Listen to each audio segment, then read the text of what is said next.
ಇದು 2 ಅಡಿ ಪ್ಯಾಲೇಸ್ ಇದು. ಸೊ ಮೈಸೂರಿನ ಲಲಿತ್ ಮಹಲ್ ಅರಮನೆ ಇದು. ನಮ್ಮ ಬೆಂಗಳೂರಿನ ವಿಧಾನಸೌಧ. ನಮ್ಮ ಎಕ್ಸ್ಕ್ಲೂಸಿವ್ ಪ್ರಾಡಕ್ಟ್ ಇದು ಅರ್ಜುನ ಅಂಬಾರಿ.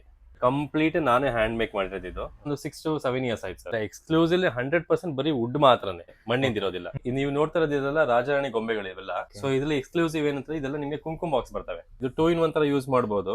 ತಬಲಾ ತರ ನೋಡ್ತಾ ಇದ್ರೆ, ಬಟ್ ತಬಲಾ ಅಲ್ಲ ಇದು, ಅಗರಬತ್ತಿ ಸ್ಟ್ಯಾಂಡ್ ಇದು, ಮದುವೆ ದಿಬ್ಬಣ ಇದು. ಸೊ ಸಂತೆ ಟೆಕ್ಸ್ಟೈಲ್ಸ್ ಇವೆಲ್ಲ ಕುಂಬಾರಿಕೆ ಮಾಡೋದು, ಖಾರ ರುಬ್ಬೋದು, ಮೀನ್ ಮಾರೋದು, ಜೋಳ ಮಾರೋದು, ಮಗು ಆಡಿಸ್ತಾ ಇರೋದು, ಭತ್ತ ಕುಟ್ಟೋದು. ನೋಡ್ತಾ ಇರೋದು ಹಂಪಿ ಕಲ್ಲಿನ ರಥ. ಇದು ಪಟ್ಟದ ಕುದುರೆ, ಇದು ಪಟ್ಟದ ಆನೆ. ನಾರ್ಮಲ್ ಹೆಲಿಕಾಪ್ಟರ್ ಅಲ್ಲ.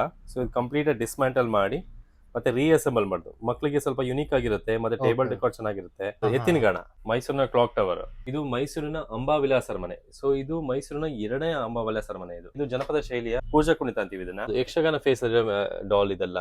ಸೊ 3 inches ಆನೆಗಳು ಸಿಗುತ್ತೆ, ಕಾರ್ವಿಂಗ್ ಸಿಗುತ್ತೆ, ಕಾರ್ವಿಂಗ್ ಅಲ್ಲಿ ಮಾಡಿರುವಂತದ್ದು ವಿತ್ ಪೇಂಟೆಡ್ ವರ್ಕ್ ಅಲ್ಲಿ ಸಿಗುತ್ತೆ. ಛತ್ರಿ ಅಂಬಾರಿ ಅಂತ ಇದಕ್ಕೆ. ಕುದುರೆ ಸಾರೋಟು, ಇದು ನಮ್ಮ ನಾಡದೇವತೆ ಮೈಸೂರು ಚಾಮುಂಡೇಶ್ವರ ದೇವಸ್ಥಾನ. ಇದು ಅಯೋಧ್ಯ ರಾಮನ್ ದೇವಸ್ಥಾನ. ಇದು CR ಸರ್ಕಲ್ ಅಂದ್ರೆ ಚಾಮರಾಜೇಂದ್ರ ಒಡೆಯರ್ ಸರ್ಕಲ್ ಅಂತ ಹೇಳ್ತಾರೆ ಇದನ್ನ. ಮೈಸೂರಿನ KR ಸರ್ಕಲ್, ನಮ್ಮ ಮೈಸೂರಿನ ದಸರಾ ಪ್ರೊಸೆಷನ್ ಇದು. ಸರ್, ಇನ್ನ ನಿಮ್ಮ ಶಾಪಿಗೆ ಬರ್ಬೇಕಂದ್ರೆ ನಿಮ್ಮ ಶಾಪ್ ಹೆಸರು ಹಾಗೆ ನಿಯರ್ ಬೈ ಲೊಕೇಶನ್ ಏನು ಸರ್? ನಮ್ದು ಚನ್ನಪಣ್ಣ ಟಾಯ್ಸ್ ಬೊಂಬೆ ಅಂತ ಒಂದು ಮಾಗಡಿ ರೋಡ್ ದಾಸಳಿ ಒಂದು ಶಾಪ್ ಇದೆ. ಇನ್ನೊಂದು ನಮ್ದು ರಾಜೇಂದ್ರ ಭಾಷಣ ಸಿಗ್ನಲ್ಗೆ ಒಂದು ಶಾಪ್ ಇದೆ.